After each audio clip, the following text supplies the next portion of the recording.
อันนี้ก็เสียแค้นกุดวัยรุ่นพี่น้องเนี่ยเสียกามวัยรุ่นนี่นะลองเสียกามอีกก็น่าเว้ย มาลานค่ายเสียผ้าในสนุกใส่อย่างมาพี่น้องได้ใส่แบบนั้นแบบนี้ปั่นไหนแบบเอารถก่อนนี่นะไล่เก่งเนาะไล่เก่งนี่นะอันนี้เสียยะกามไม่หญิงหรือผู้ชายเนี่ยพี่น้องอันนี้ข้องไม่หญิงเนาะแสดงว่ามีถึงข้องไม่หญิงข้องผู้ชายนี่นะพี่น้องหมักแล้วล่ะหมักแล้วหมักตัวนี้แล้วหมักตัวนี้แล้วโอ้ยเว้ยนายแต่มันออกยากนี่นะเนี่ย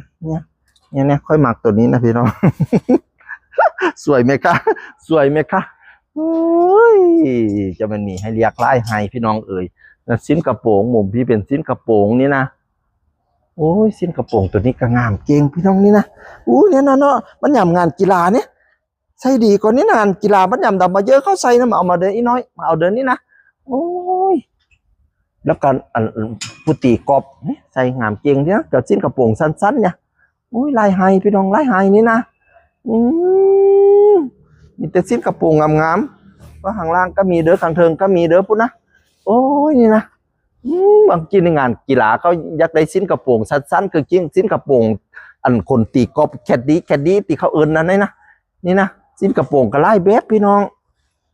มินิสเกิร์ตหรือว่าลองสเกิร์ตมินิสเกิร์ตก็มีนี่นะพี่น้องมุมนี้มันให้มามุมนี้ต่อเลยนี่นะเสียอันนี้เสียปูนี่ก็3 ตัว 100คือกัน35 บาท3 ตัว 100แต่ว่าจัดโปรหนักโปรแรงวันที่5 เมษาถึง9 เมษา5 วันลด 50% นะพี่น้องนะนี่นะหลายแบบหลายสไตล์มีแบบเกาหลีเกาใจมีแบบฝรั่งอังกฤษมีหมดพี่น้อง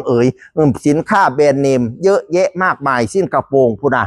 สวยๆงามๆของคุณหนูคุณหนีนะนางเอกเกาหลีซีรีส์เกาหลีซีรีส์จีนเขาใส่กันนะมาดูซีนี่นะโอ้ยสินค้าเรานะเยอะแยะมากมายเลย3 ตัว 100ก็จริงนะแต่วันนั้นเราจะได้จ่ายแค่50 บาทจ่ายแค่50 บาทเพราะว่าลด 50%โปรหนักมากโปรแรงมากมีลูกให้บอกหลานบอกต่อกันไปเลยพี่น้องโอ้ยมุมนี้เป็นมุมเสียผู้ชายเสียคุณผู้ชายเสียเสิร์ตเนี่ยเสียเสิร์ตนี่นะเสียเสิร์ตนี่นะพี่น้องเนี่ยแบบเสียวัยรุ่นนะเสียเสิร์ตวัยรุ่นนะนี่นะพี่น้องนี่นะโอ้ยไล่เก่งมุมนี้เป็นเสียยืดเนี่ยเสียยืดนี่นะค่อยหมักใส่นอนก็ค่อยหมักยามหนาวค่อยหมักซื้อไปใส่นอนดีกว่านี้นะ3 ตัว 100นี่นะยามหนาวค่อยสิมาเอาแล้วว่ายามร้อนเราใส่ไปทำงานก็ได้นี่นะเวลาตากแดดตากอะไรมันก็จะไม่ดำไงนี่นะเราก็ใส่เสื้อกันไว้หน่อยกลัวผิวมันเสียไงนี่นะ35 บาทเอง3 ตัว 100นี่นะตัวนี้คืองามแท้ดังนี่นะเนี่ยพี่น้องนี่นะเนาะอุ้ยวัยรุ่นเก่งนี่นะพี่น้อง35 บาทเอาบ่นี่นะเอาบ่โอ้ยนะพี่น้องนี่นะโอ้ยงามเก่งนี่นะสีเขียวเหนียวซับพี่น้อง